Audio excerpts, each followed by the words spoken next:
know, as we start into this session here on how star employees think, we've got two pictures. Picture on the left versus the picture on the right. What do you guys think? The person on the left, how is that employee thinking about work? Give me some of your ideas. He's enthusiastic. Okay, great word, enthusiastic. Tell him I'll call him back later. Brain's going 100 miles an hour trying to... Okay, he's getting a lot of things done. How else? Jessica, when you look at that picture, the guy on the left, what are you picturing there? What are you seeing? How is that guy thinking? He's thinking about everything that he has to do. Good deal. He's thinking about all the things to get done. Michaela, what about you? What are you seeing in that picture? Yeah, think about that. Interpret this picture. You got a guy, his hands, got all kinds of things going on. Up at the top, on the left, the guy with all the arms, the octopus guy. Manage a lot of stuff. Yeah, trying to manage a lot of stuff. Makes sense. Ruben, what are you getting out of that?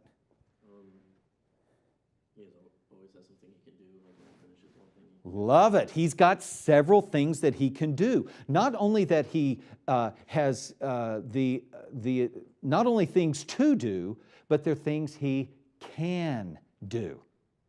Multiple things that he can do. That is very important. Now let's take a look at the person on the right. Look at the picture. Notice what they're doing. We're just going to interpret how the person, there's an old ancient proverb that says, as a man thinks, so he does. So here we have a picture of a person doing something. What does that tell us about what he is thinking? He's tired and wants to go home. Tired and wants to go home.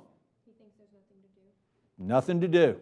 Yeah, even take a look at the clock. What time is it on the clock? For 5 o'clock today. Very good. He's got 5 minutes. He's shut down. It's not. Do you think he's still getting paid? Yes. I bet he is. I bet he hadn't gotten clocked out, but he's just kind of waiting for 5 o'clock. What else? What else are you seeing there? Laziness. Lazy. Who's he thinking about? Is he thinking about the company? Himself. He's thinking about himself. Is he thinking about other employees? No. Is he thinking about customers? No. Is he thinking about his family? Possibly. Possibly, only to get home to them, but he's not thinking about the family in the right way. Is he thinking about his children? Is he thinking about his future? Only to the respect of, I want to get to my future. I don't want to be here, I want to be there. I don't want to be here, I want to be there, type of thing. But he's not thinking about it in the right way. The guy on the left is probably thinking about, how do you think when you look at the guy on the left, how is he thinking about his future? He's excited and he's focused on it. Yeah, focused on the future. I have multiple things that I can use to get me to my future. What were you going to say, Ruben? He's working towards his future. He's working towards it. Okay? So write those things in there if you haven't already. Be sure to write those things in about these two different mindsets about how we look at work, you guys, because it all begins with how you think. I think we've talked about this before, that everybody say tough bar. Have we done this so far? Everybody say tough bar. Okay, we're going to try that again. Say tough bar. I didn't hear you say tough. Okay, tough bar. It's like, that's a weird word. Okay, I know you're not doing it on the camera here. Tough bar, one more time. Tough bar.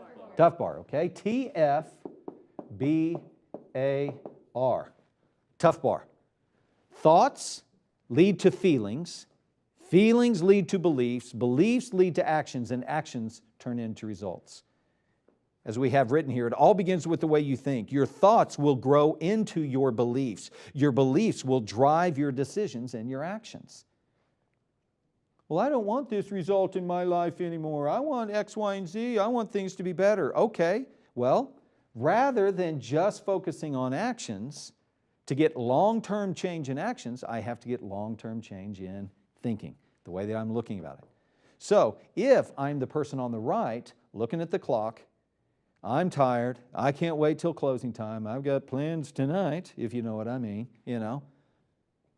If that's the way that we're thinking, I promise you, if a manager comes to this person and says, man, I want you to do this, and I want you to do this, and you need to have this outcome, and you need to do these actions, and you need to do these actions, what do you think that person's going to say? Do you think they're going to sit up straight and go, yeah, I'll do that? They probably will. They probably will. But when the manager leaves, what do you think they're going to do? They're going to be like, whatever. Yeah, they're going to roll their eyes. They're going to go right back to this position. Right back to chin in the hand, right back to what they're doing, because their thinking has them stuck. Take a look at this picture down at the bottom. I love this picture, okay? Here's me over here, and then here is my future over here. All my dreams, my wildest dreams are over here on this side. Here's how most people think about work.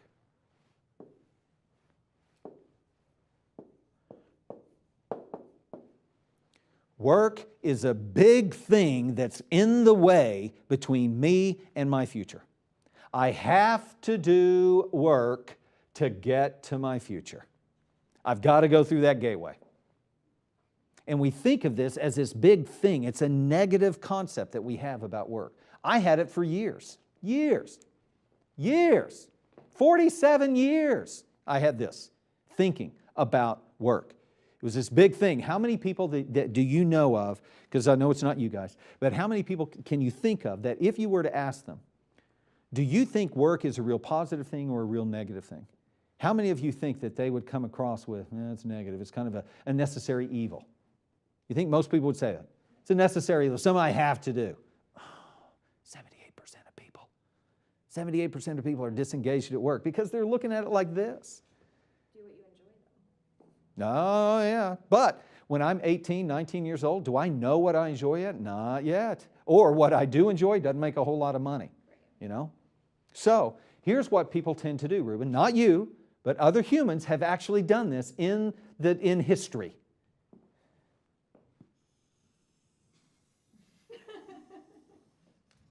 Does that make sense? You try to get around work.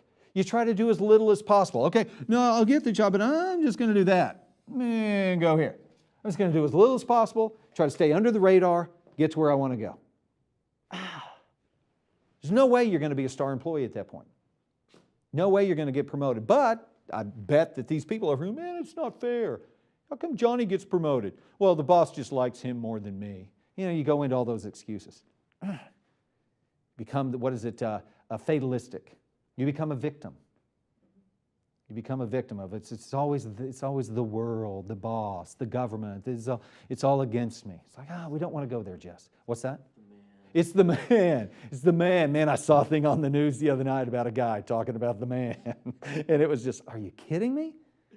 I mean, man, I want to be careful here, okay? I don't know if we got a graphic, but I could get up on a soapbox here. But just talk about where we are in America right now with talking about, well, you know, I should get paid more, you know, to work at McDonald's. I should get paid more to flip hamburgers. It's like, it's a minimum wage job. It's not meant to be a career.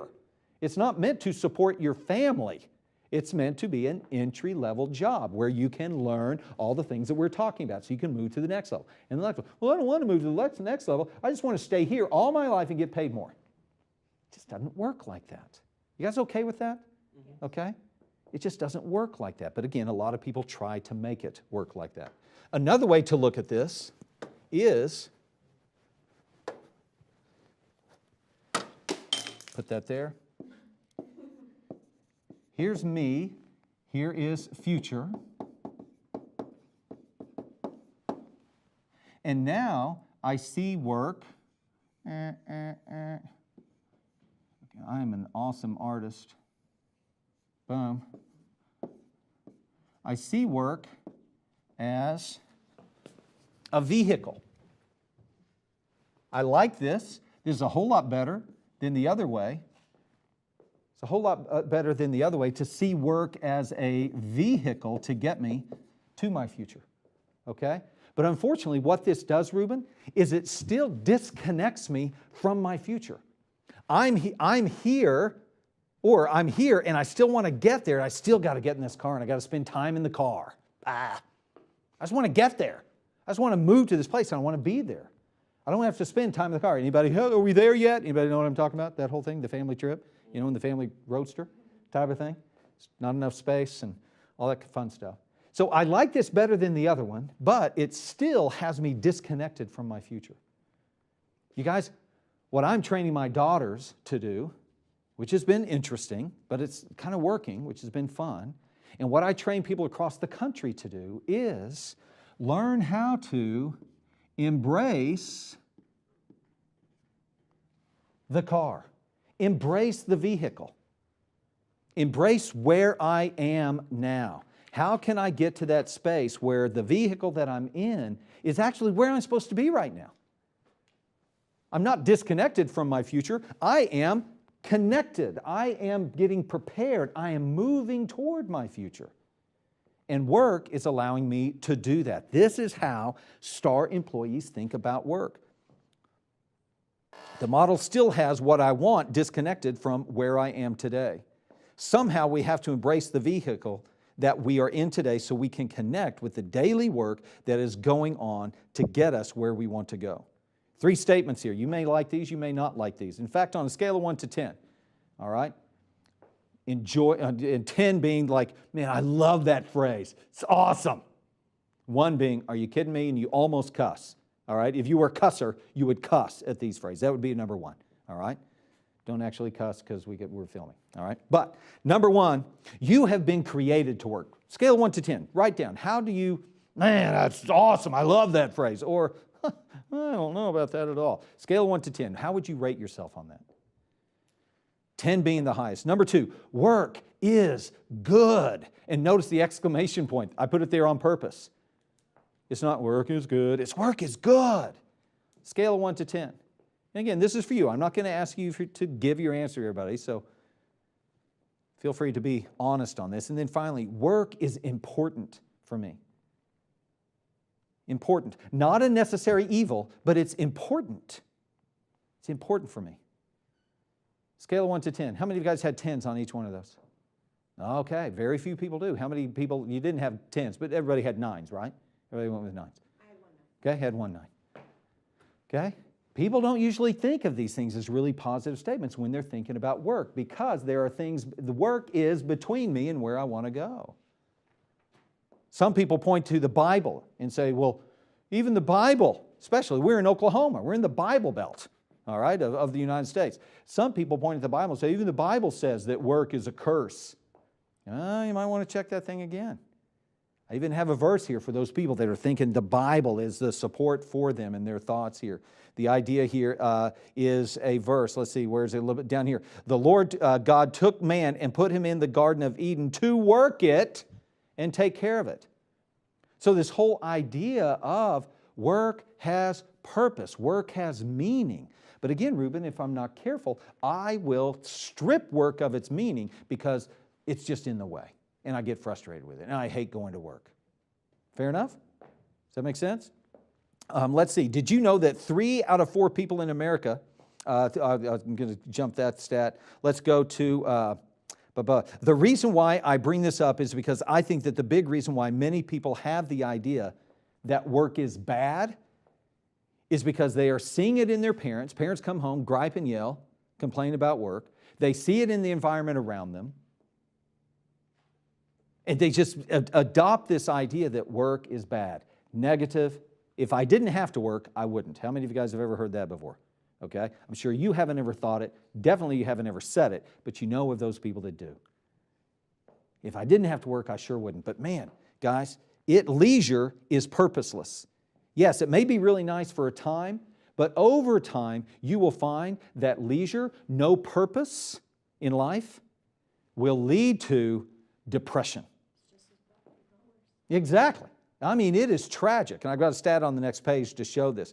But you can see here in the picture down at the bottom, take a look at these 2 pictures. How would you translate these pictures? On the left side, you have this thing of clay. In the middle, this arrow, that's work. On the far side, you have this sculpture. How would you translate that graphic? It's a good-looking graphic, if I don't say so myself. Work shapes you. Work shapes you. It's work that actually turns you into the masterpiece that you've been designed to be. Guys, that is key. I'm going to say that one more time. It's work that forms you and shapes you into the masterpiece that you were designed to be from the very beginning. Shows your true colors. Thank you very much. Yeah. Being shy in something. Work is important. Work is valuable because it shapes me. Harvard Medical School on page 16. Harvard Medical School announced that there is a 40% increase of depression after retirement. And 27 weeks without work leads to depression. Everybody say 27. 27 weeks. Okay, so let's just put this, let's divide that by 4. How many months is that? It's 2 years. It's like 6 months, 6, 7 months. 27 weeks. Oh, I was thinking months. Yeah. Weeks. 27 weeks.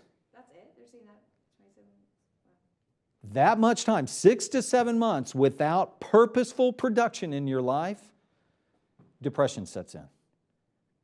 Man, I'd love to have 6 months. Be careful with that. Again, it's that mindset that leads us to this place of being unfulfilled. 78% the American workforce is disengaged at work. Why? Because they want to get to this place called fulfilled. They want to live in this place called the masterpiece, but they're not willing to allow work to do it. So they disengage. Now, they're disengaged at 25. Do you think all of a sudden at 35 they're going to go, oh man, my life is going just according to plan? No. Do you think at 45, oh man, this is exactly what I was wanting in my life? 55, no. It doesn't happen. It doesn't happen. We have to engage. We have to become very comfortable and embrace time in the car. It's family time. Builds relationships, all that stuff that dads always say, you know. Don't make me pull this car over. Okay? My dad used to say that all the time.